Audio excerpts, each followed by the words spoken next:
The purpose of Hatha Yoga is to establish a body that is less susceptible to outside influences and a stable platform to build your life upon. Well, we need to understand this. What is the fundamental human problem? Well, you know, according to theory of evolution of Charles Darwin, a goat could have become a giraffe, a pig could have become an elephant, and it would have taken millions of years.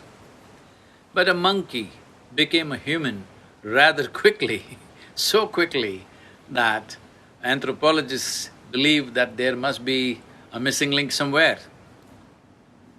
So essentially, human problem is this, that if you look at ourselves as human beings, in terms of DNA, we are only 1.23% different from that of a chimpanzee's DNA. 1.23% is not much of a difference, of course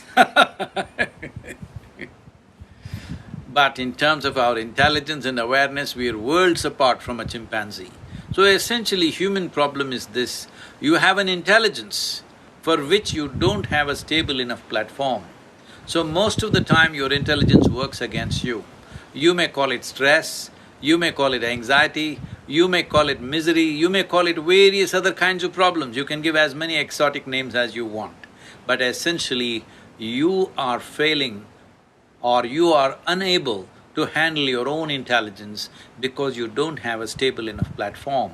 So Hatha Yoga is a way of creating a very stable platform so that your intelligence, your faculties work for you, not against you. This is something that you must do. If you're not willing to go through an entire Hatha Yoga process, at least a few simple aspects of classical Hatha Yoga should come into your life. Otherwise, your own intelligence, your own faculties, your own talents will turn against you. This is very important that you do this to yourself. You owe this to yourself.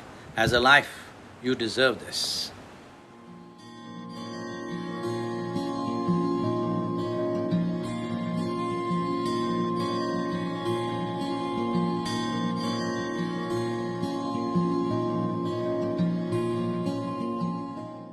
The Hatha Yoga, as we are teaching, this is not happening now, this has happened for millennia in this form.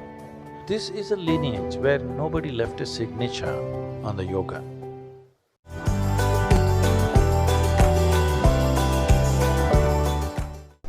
I think what makes this program different and unique from any other program is that the asanas here are very much a live process.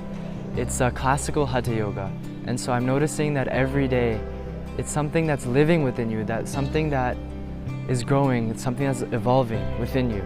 So all of the asanas, the postures are done with eyes closed, and that makes the world of the difference. It's not a performance anymore, it's the fact that we close our eyes during most of the postures makes it so that it's much more of an inward process. So what makes something classical is, one thing is the period of its existence, which definitely all yoga has.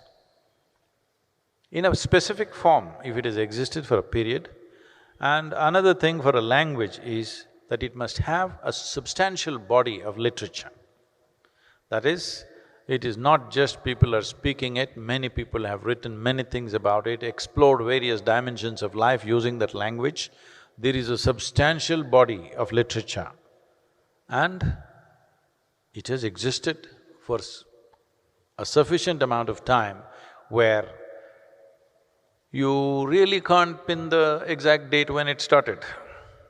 The Hatha Yoga, as we are teaching, this is not happening now, this has happened for millennia in this form. Because the significance of this lineage is, this is a lineage which clearly understands we are dumb idiots. When you know you're a dumb idiot, you will not try to change anything. That's the significance of being stupid. Hello? When you think you're stupid, you don't think you will have to innovate, isn't it? People who think they're smart, they always have to make something of their own, they have to leave a signature. So this is a lineage where nobody left a signature on the yoga. I even feel within myself, I shouldn't tell you this, but now you asked, I'm telling you, I don't feel right to even call it Isha classical Hatha Yoga. Within me, it's not okay. Classical Hatha Yoga, that's all it is. Isha is added because today's world functions with brand, and you must understand, the brand of Isha has been built with blood and sweat. Classical Hatha Yoga, that's all. Because no frills, no addition from us, just the way it was, and its potential is limitless. Here it sits, we can codify it in many ways, we can teach it to you, we can put it in the form of energy, we can make it in so many ways. So in this context, yoga, the application of yoga is limitless. So it has a body and its age is also quite timeless, at least in human perspective. So that qualifies for classical Hatha Yoga. It's taught in a really traditional way. Like, the Gurukuls in India, it's like that. It's not like a school or a college or a university, though it's international. People from all over the world come here. But still, the sanctity of the process, the sacredness of the process, and tradition in which it has to be taught, that is maintained. And that's what makes a whole lot of difference here. During the session, before any new asana, we watch a demonstration of the posture that shows the smallest details of how we are supposed to do the asana, how to stand, how your body alignment should be, and even how your fingers should be. We went through two types of practice correction. The first one was partner correction. Each one of us joins with a partner and correct the postures for each other. The good thing here is that I'm able to see other participants' mistakes and relate them to my mistakes too. By watching others, I can understand those small details. The second type of practice correction is one-on-one practice corrections with the teachers. I discovered that there are many mistakes I didn't realize I was doing, and now I'm paying much more attention to how I do the asana. One thing that I've been noticing, we're doing a process called visualization. It's really about to train the mind to visualize the posture we get in. So we not only use and develop the body, but we also start using the mind as well. We just close our eyes and visualize it, so that we can really train and use the mind to the full extent. Yoga was booming all around, and I was drawn to it was mainly because of the psychological balance as well as the physical benefits that you get from it.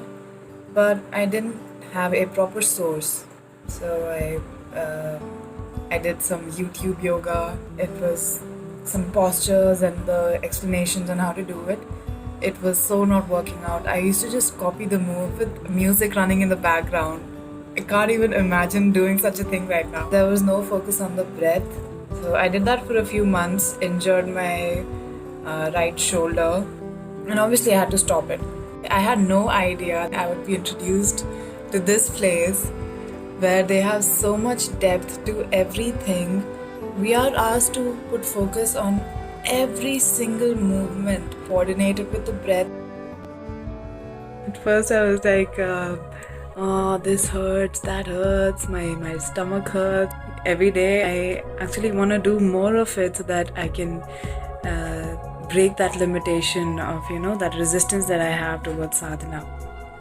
Every day I wake up thinking, let's push yourself a little more, and maybe we'll get there a little quicker.